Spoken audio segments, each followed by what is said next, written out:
A year after I married Janelle, I married Christine. And Christine and I had a very quiet, small wedding. I was an absolute deer in the headlights with my marriage to Christine. It was too much pressure and way too fast. And to be fair to both of us, I'm very glad that we had all of our kids and all these life experiences we had together, but we probably should have been in a state of courtship for much longer. Whenever I observe Christine and Janelle and listen to their words, I'm struck by their kindness, intelligence, and sense of fun. However, when I turn my attention to Robyn, it becomes evident that Kody lacks perception and decency. Janelle and Christine exude dignity and grace, standing in stark contrast to Kody and Robyn, who appear erratic and unstable. They lack any semblance of honor, and they seem mostly driven by vindictiveness and deceit. A recent online snippet revealed that 11 of the original 13 children celebrated Christmas with Janelle, while Christine enjoyed the holiday with 2 of the original 13 and 14 of her new husband David's family. It's likely for the best that the majority were with Janelle. Regrettably, Kody might have otherwise used the occasion to disparage their mothers, attempting to set them against each other. Kody is disappointing. Yet these remarkable women continue to shine, and it's heartwarming to see the enduring affection that they share for one another. Hashtag Sister Wives Club all the way. Great going, ladies. Well done and good job. And good for you for taking the high road and staying on it and rocking it.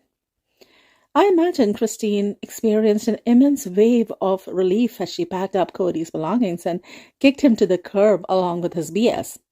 It's truly commendable how she handled the whole unburdening of herself from him and his issues and his baggage and his BS.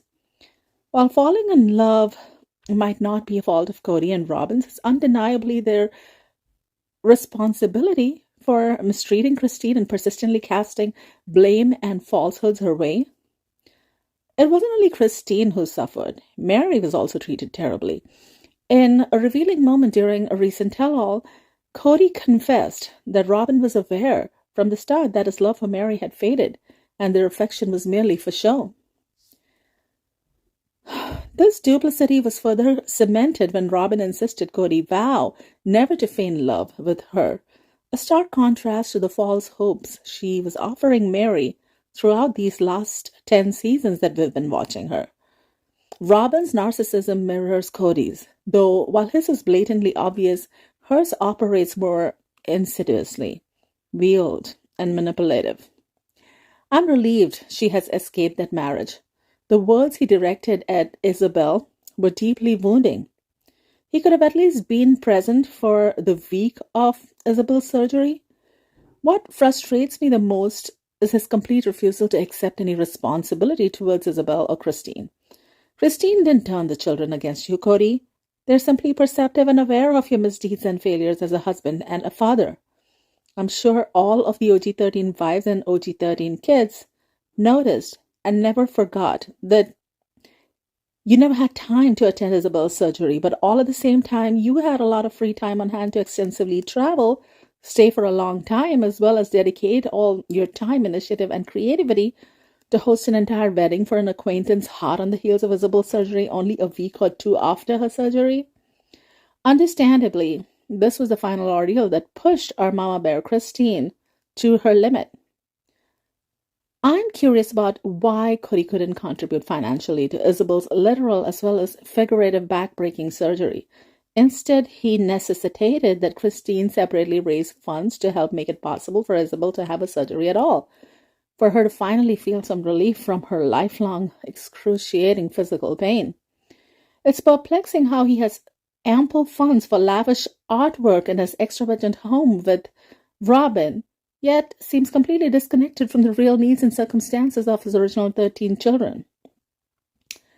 He legally embraced Robyn's children to provide insurance, yet Christine was left to finance Isabel's surgery without any paternal support. Such a letdown from a father who claimed he needed to stay back for his family. Weren't Christine and Isabel his family too, especially when Christine was still his wife and Isabel will always be his daughter? This disregard for Isabel's significant medical needs at a time when they all look to him as a family leader reveals a profound lack of support. I can never forgive such neglect. Both he and Robyn have shown themselves to be utterly disappointing. It's revealing that Kody could have totally extended insurance as a step parent to Robyn's kids too, as health insurance doesn't mandate biological or direct adopted status parenthood for coverage.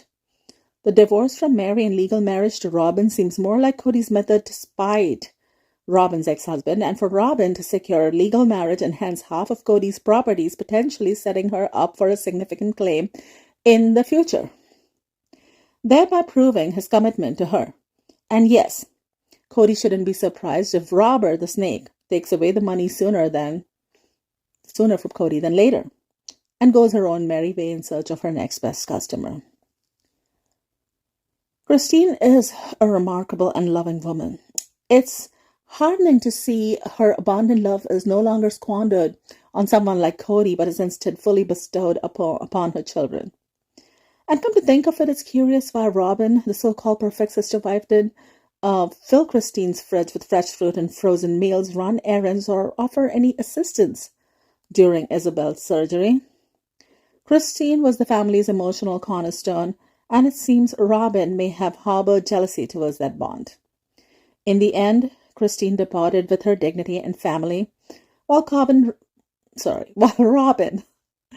remained with the immature partner Kody, living the life of a man-child. In an interview beyond the TLC show, Christine remarked that Robyn lacks the ability to unify the entire family, a statement that rings true. Christine herself had the strength, and once she left, the family's cohesion unraveled. The TLC show wouldn't have been possible without Christine's involvement. Her established name in the AUB, her advocacy work, and her vibrant personality were crucial from the start. Robyn seems envious of Christine, the family's beloved nucleus. Despite Robyn's claims to Kody about Christine's alleged malice, she eventually got what she desired, all of Kody's attention. However, it seems she hadn't anticipated the absence of the family's financial support. Now ensnared in her own trap, it's likely she'll soon significantly impact his net worth once the show money dries up.